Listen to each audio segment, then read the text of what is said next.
우리 기독교의 역사에 있어서 313년 로마의 콘스탄티노플 황제의 밀라노 칙령이 있기 전까지는 로마 시대는 참으로 힘든 고난의 시기였습니다. 그 당시 로마는 강력한 통치 체제를 확립하기 위해서 기독교인들을 그 도구로 이용했습니다. 그래서 기독교인이라는 이유만으로 붙잡혀서 고문당하기도 하고 처형당하기도 한 그런 어려운 시기가 되었습니다. 특별히 네로 황제 같은 경우는 로마의 어느 한 기름 창고에서 발생한 불이 로마의 전역을 다 덮치게 되고 그 일로 인하여 로마 시민들이 그 황제 네로를 향해서 너무나도 민심이 들끓게 되었습니다. 이때에 로마 황제 네로는 그 민심을 잠재우기 위해서 이렇게 로마 온 시내에 불이 나게 된 원인이 기독교인들에게 있다고 루머를 퍼뜨리고는 기독교인들을 잡아다가 무참하게 죽이는 그런 일들이 발생하기도 했습니다. 그래서 이 시기에 로마 정부의 핍박을 피해서 지하 무덤인 카타쿰에 숨어서 평생 동안 그곳에 살면서 예배했던 기독교인들의 기록이 실제 역사 속에 존재하기도 합니다. 이때 기독교인들에게 있어서는 이런 모습이 기독교 신앙이었습니다. 기독교인이라면 당연히 이렇게 하는 것이었습니다. 아무리 고난이 오고 박해가 와도 그렇게 걸어가는 그 길이 영광의 길이고 승리의 길이고 생명의 길이었기 때문에 그들은 그 고난의 길을 묵묵히 걸어왔던 것입니다. 역사신학자인 하르낙에 의하면 이러한 기독교에 대한 온갖 핍박이 있었음에도 불구하고 3세기 말에 이르러서는 기독교는 로마 제국 전역으로 확산되어지게 되었고 그 당시에 로마 제국의 총 인구가 약 5천만 명이 되었는데 그때의 기독교 신자가 적어도 700만 명에 이르는 전 인구의 약 15%가 기독교로 개종한 것으로 역사적인 기록이 남아 있다는 것을 발견해내었습니다. 정말로 엄청난 숫자가 아닐 수 없습니다.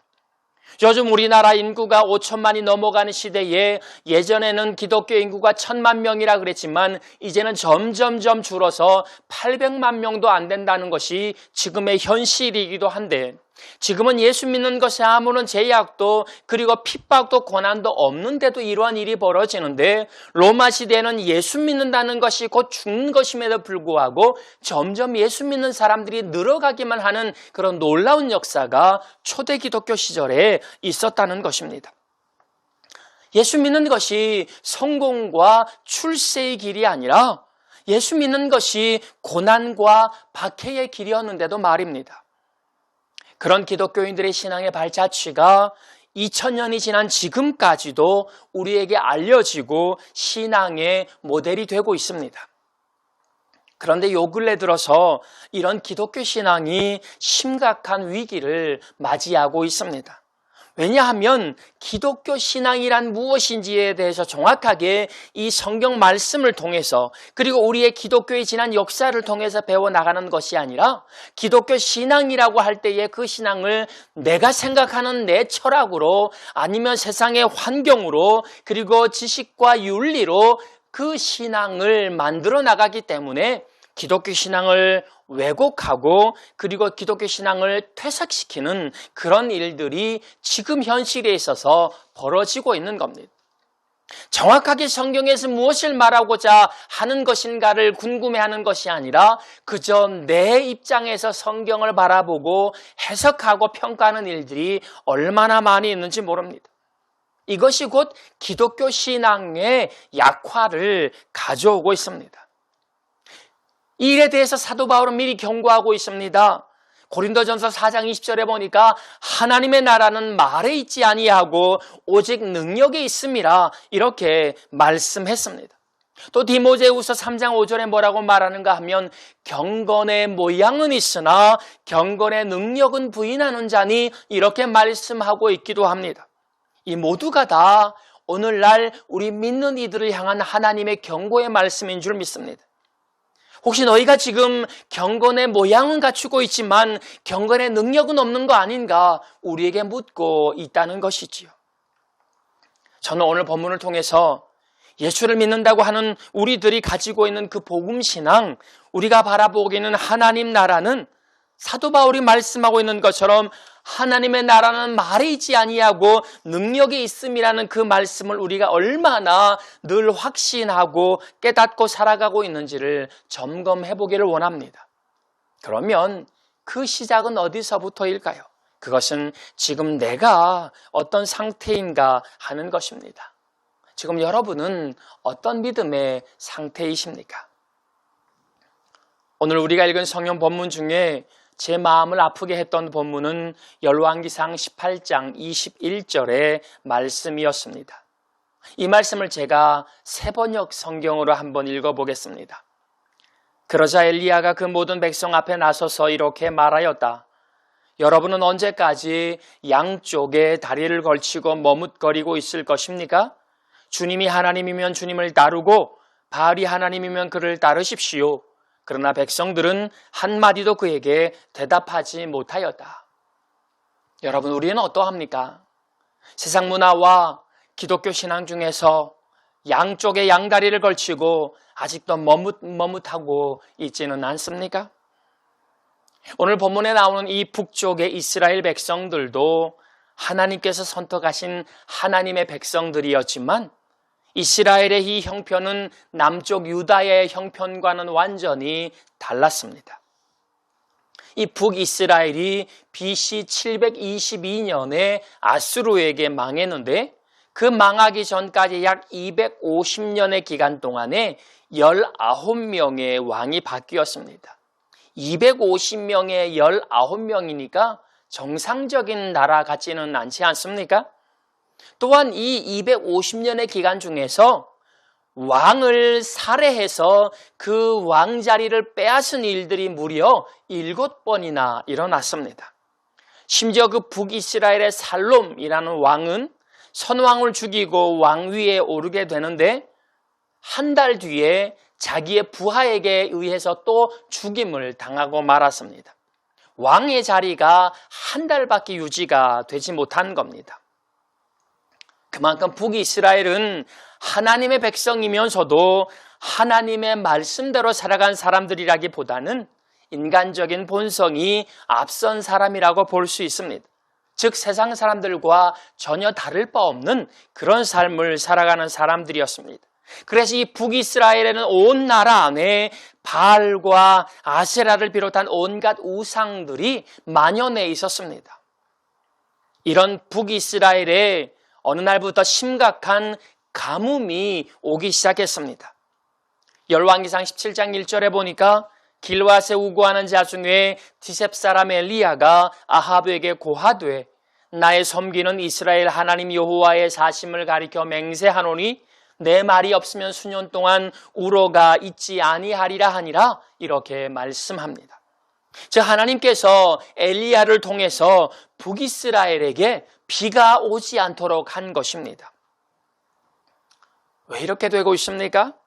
그것은 하나님께서 북이스라엘 사람들의 살아가는 그 방식에 대해서 지금 태클을 걸고 있는 겁니다. 너희들 지금 살아가는 그 방식이 잘못된 거야. 그 방식은 하나님의 백성으로 살아가는 삶이 아니야. 하나님께서 직접적으로 간섭하시고 그들을 되돌이키시려고 하고 계시는 겁니다. 북이스라엘 사람들의 삶의 방식과 믿음의 방식을 완전히 바꾸기를 원하고 계시는 것입니다. 그래서 하나님께서는 북이스라엘에 가뭄이 오게 만드셨습니다. 가뭄이 들어서 3년이 넘도록 비가 오지 않으니까 북이스라엘의 모든 시냇물들이 다 말라버리고 말았습니다. 곡식도 다 말라버리고요. 자라지가 않는 겁니다. 그리고 집에서 키우는 동물들도 다 죽어버리고 마는 겁니다. 심지어는 음식이 없어서 사람들도 굶어 죽어가고 있는 지경입니다. 인간에게 가장 중요한 그 생명이 위협받고 있는 형편입니다. 그때 당시가 얼마나 힘들었는지에 대해서 성경은 이렇게 말하고 있습니다. 열왕기 17장 12절에 보니까 사르밧 과부의 이야기가 나오고 있습니다. 통에가루 한 웅큼과 병에 기름 조금뿐이라 내가 나뭇가지 두엇을 주어다가 나와 내 아들을 위하여 음식을 만들어 먹고 그 후에는 죽으리라. 지금 이 가정에 밀가루 조금과 기름 조금밖에 없다는 거예요. 이제는 그것을 가지고 마지막으로 빵을 만들어 먹고는 굶어 죽기를 기다릴 수밖에 없다는 거예요. 이것이 바로 그 당시에 북이스라엘 사람들의 일반적인 모습이었고 그들이 처한 삶의 환경이었습니다.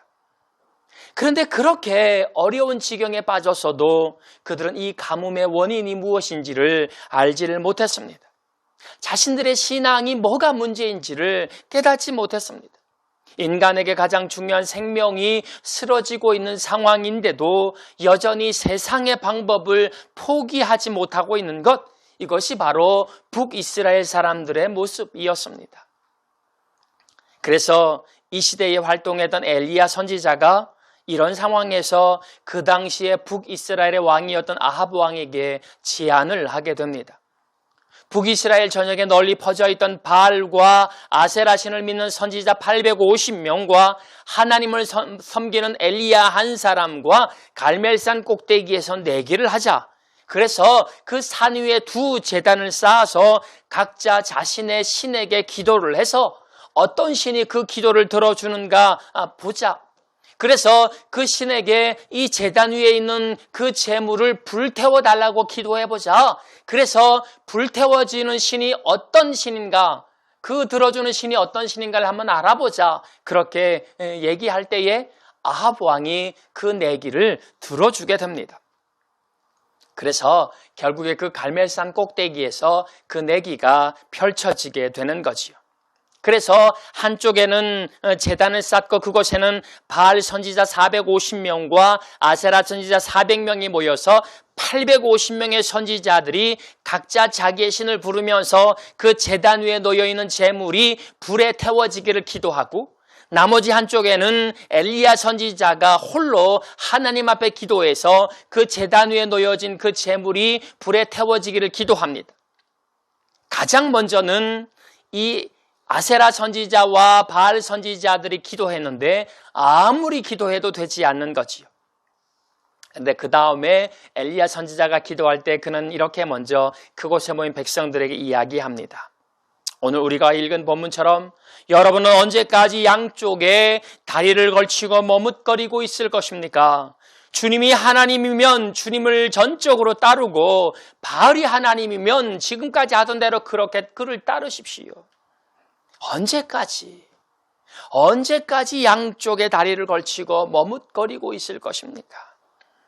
엘리야는 그곳에 모인 사람들에게 심각하게 말씀을 합니다. 왜냐하면 그때 사람들이 굶어 죽어가고 있는 형편이었어요.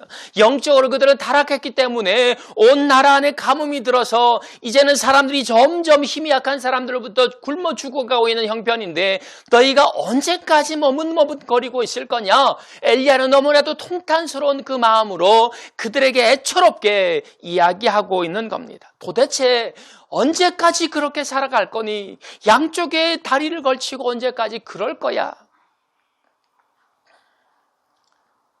지금 갈멜산 꼭대기에 모인 사람들은 다양한 신앙을 가지고 있습니다.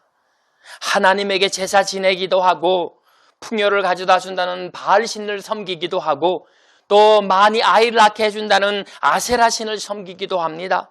그것이 지금 이스라엘 사람들의 모습이었습니다. 하나님께서는 나 외에 다른 신을 섬기지 말라 분명히 말씀하는데도 이 북이스라엘 사람들의 모습 속에서는 그 율법을 기억하지 못합니다. 그저 하나님이든 바알이든 아세라든 내가 지금 필요한 거 들어주면 그게 무엇이든 나와는 상관이 없다, 그렇게 이야기하고 있는 것이 지금 북이스라엘 사람들의 모습이었던 것입니다. 제가 몽골에 선교사로 갔을 때 한 교인 가정을 신방을 갔던 적이 있습니다. 몽골의 가옥은 게르라고 불리는 양털로 만든 원형 텐트인데 문을 열고 들어가 보면 바로 보이는 그 맨 안쪽에 조그마한 탁자를 놓고는 그곳에다가 자기가 믿는 작은 신상을 올려두는 것이 일반적인 모습입니다.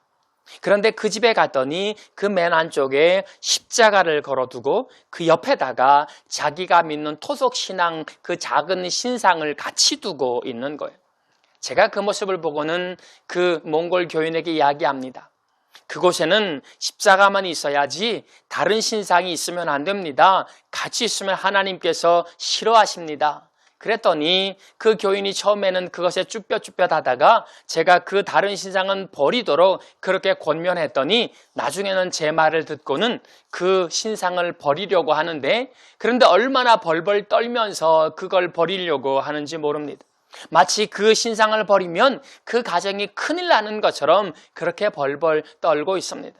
십자가든 다른 신이든 어쨌든 우리 가정을 편안하게 만들어주면 되는 거 아니냐? 그는 그렇게 생각했다가 제가 강력하게 그 이야기를 권면해서 진짜 신앙은 오직 하나님만 바라보는 신앙이어야 되는구나. 그는 그것을 그곳에서 깨닫게 되었는 거예요. 그런데 지금 북이스라엘 사람들은 이 몽골 사람들의 그런 신앙과 별다를 바 없는 것이었습니다. 그저 어떤 신이든지 내 문제만 해결해 주면 된다, 이런 생각을 갖고 있었던 것입니다. 그러면 왜 이런 일이 이 이스라엘 사람들 가운데 벌어져 있는 것입니까? 첫 번째로 그것은 지금 갈멜산에 올라온 사람들은 예배자가 아니라 구경꾼이기 때문에 그렇습니다. 갈멜산 꼭대기에서 정말로 하나님을 예배하는 사람은 엘리야 한 사람입니다. 다른 사람들은 지금 이 시간에 하나님께 예배하고 하나님께 기도하는 시간임을 알매도, 그 제사가 얼마나 귀한 시간인지를 알매도 그들은 그곳에서 예배하는 사람이 아니라 구경꾼이었습니다. 하나님은 구약성경 레위기서를 통해서 예배가 얼마나 무서운 것인지, 예배가 얼마나 귀한 것인지를 철저하게 가르쳐주고 있습니다. 그래서 하나님을 직접 예배하게 되는 대제사장은 예배할 때에 온 몸을 정결케 하게 됩니다. 절대로 여자를 가까이 하면 안 됩니다. 절대로 부정한 것을 가까이 하게 되면 안 됩니다. 만약에 부정한 것을 조금이라도 가까이 하게 되면 그는 예배하러 그 신전 앞에 들어가서는 하나님께 죄를 받아서 죽게 되어지는 것이 구약 레위기에서 나오는 하나님의 율법이었습니다. 그만큼 하나님은 예배를 강조했습니다. 예배가 그만큼 중요한 것이고 예배하는 사람이 얼마나 중요한 것인가를 깨닫게 해주셨습니다. 그런데 지금 갈멜산 위에서 올라온 그 사람들은 그런 예배 자리임에도 불구하고, 하나님 앞에 제사하는 자리임에도 불구하고 그들은 구경꾼이었습니다. 구경꾼은요, 결과만 중요합니다. 내가 바알에게 제사하든 내가 아세라에게 제사하든 하나님께 제사하든 결과만 좋으면 되기 때문에 그렇습니다. 그 사람들은 누구의 말이 맞든지 지금 비만 오면 되는 거였어요. 하나님께 제사하든지 아세라 신에게 제사하든지 그것은 상관이 없었던 것입니다. 우리의 신앙이 경건의 모양만 있고 경건의 능력이 없다면 우리는 예배자가 아니라 구경꾼에 불과합니다. 우리의 신앙이 결과만 바라보고 있다면 그 결과만 바라보는 신앙은 너무나도 위험합니다. 올바른 신앙은 결과가 아니라 그 과정이 중요하기 때문에 그렇습니다. 여러분, 우리 예수 믿는 사람들은 죽어서 천국 가는 것도 너무나도 중요하지만 지금 살아가는 지금의 삶 속에서 나의 모습이 어떠한지를 우리가 주목하고 지금 살아가는 과정 속에서 예배자로, 하나님의 제자로, 하나님의 사람으로 살아가는 것이 너무나도 중요하다는 것, 우리가 얼마나 자주 알고 있는 것입니까? 여러분, 우리는 어떻습니까? 오늘 이 북이스라엘 사람들처럼, 갈멜산에 올라온 사람들처럼 예배자가 아니라 구경꾼이어서 엘리야 이야기처럼 너희가 언제까지 머뭇머뭇하려느냐, 너희가 언제까지 기독교와 세상에 두 발을 걸치고 그렇게 살아가려느냐, 내게 주시는 그 하나님의 음성이 여러분 들려지지 않으시겠습니까? 두 번째는, 그러면 예배자는 어떤 사람인가? 어떤 일로 변해야 되는가? 예배자는 하나님의 경고에 즉각적으로 반응하게 되는 사람입니다. 오늘 이 본문의 엘리야의 경고가 언제까지 머뭇하려느냐, 그렇습니다. 그러나 이 말은 그들을 책망하기도 하는 말이기도 하지만 이제는 하나님 신앙으로 바로 서라 라고 말하는 하나님의 경고이기도 합니다. 사실 하나님의 경고는 비가 오지 않았던 지난 3년 6개월 동안의 상황을 통해서도 충분했습니다. 온 시내가 말라가고 동물들이 죽고 심지어 사람들이 굶어 죽어가도 이것이 자연적인 현상이고 자연재해일 뿐이지 이것이 영적인 문제이고 하나님의 경고임을 깨닫지 못했습니다. 그런 그들에게 갈멜산에서 하나님께서는 엘리야를 통해서 강력하게 말씀하고 있습니다. 너희가 언제까지 머뭇머뭇하려느냐? 이제는 바로 서라. 이렇게 말씀합니다. 여러분, 지금 우리가 맞이하고 있는 이 코로나 사태가 우리의 신앙을 다시 점검할 수 있고 다시 회복할 수 있는 마지막 기회라고 믿습니다. 어떤 목사님께서 유튜브 안에 이런 영상을 찍어 놓았습니다. 이 코로나 사태가 사람들의 탐욕으로 말미암은 결과다. 중국에서 아무 곳이나 막 먹다가 보니까 그곳으로 인해서 문제가 발생했고 그것이 이 코로나로 인해서 전 세계를 그렇게 위험에 빠뜨리는 계기가 되었다. 우리의 탐욕 때문에 이런 일이 일어났으니까 회개해야 된다. 맞지요. 그러나 그것은 탐욕의 문제만이 아니라 오늘 한국교회를 향하신 그리고 이 그리스도인들을 향하신 하나님의 경고이고 하나님의 메시지임을 저는 분명히 확신합니다. 지금 교회가 얼마나 어려움 가운데 빠져 있습니까? 교회가 얼마나 많은 사람들의 지탄이 되고 교회가 얼마나 세상의 빛과 소금이 아니라 그저 밖에 버려져 사람들에게 밟힐 뿐인 그런 소금에 불과한 우리의 모습이 아닙니까? 이 코로나 사태를 통해서 교회가 말씀으로 바로 세워지지 않으면 그래서 경건의 모양이 아니라 경건의 능력으로 다시 회복되어지지 않으면 교회는 점점 무너질 수밖에 없습니다. 제가 서두에 언급했던 그 로마 시대에도 기독교인들이 그렇게 늘어날 수 있었던 것은 그들이 신앙이 온전한 기독교 신앙으로 무장했기 때문에 그렇습니다. 온전한 기독교 신앙으로 무장한 사람에게는 그 어떤 일에도 넘어지지 않습니다. 아무리 어려워져도 아무리 목숨까지 위협해도 온전한 기독교 신앙으로 살아가는 사람들에게는 아무런 문제가 없게 되어지는 것입니다. 오늘 갈멜산 꼭대기에서 울려 퍼지는 그 음성이 오늘 지금 나에게 들려지는 음성임을 기억하시고 오늘 우리가 이 말씀을 듣고 세상으로 향해 나갈 때에 내가 세상 가운데 넘어지려고 할 때마다 너희가 언제까지 머뭇머뭇하려느냐 그 음성으로 다시금 회복시켜 나가시는 저와 여러분 되시기를 주님의 이름으로 간절히 축원합니다. 기도하시겠습니다.